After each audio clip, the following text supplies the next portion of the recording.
natuwa na sa nakita ko, in a world full of chaos, Beanie is our calm.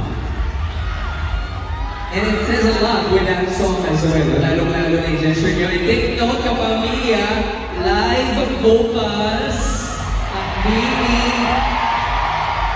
Ganyan talaga natin OT8. Okay.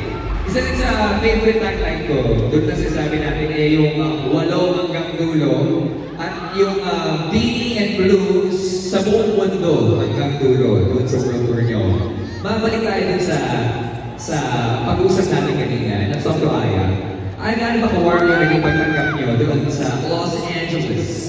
Yes, in LA po, sobrang warm ng reception sa amin. Kasi, tsaka ang galing, aside sa ang daming mga groups na sobrang welcoming and sobrang supportive.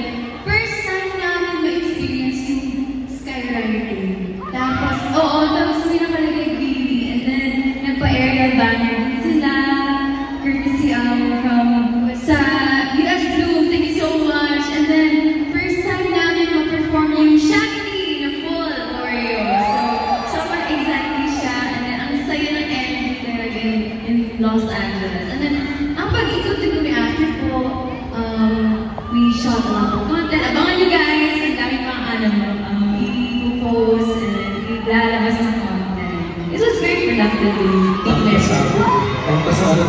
We're so excited for that. We can't get enough of Beanie, you know. Now from LA, let's go to Temecula. How do you say it? Temecula. Temecula. Ano po yung experience dun sa Temecula? Oh, in Temecula, I think it was the first time na nadapa ako. And naniwala yung sa girls. Kasi, alam mo yung part sa review, we were going around with everyone. Tapos biglang, napadulo na, nakita ko lahat ng girls sa stage, tapos ako nandun pa rin. So, nung papasok ako, nadapa ako. And that's the story. And I think... Ba't nakasal ka? Si Mix! Alam mo, okay ka nang ma-fall. Nandito naman kami para sabihin kayo.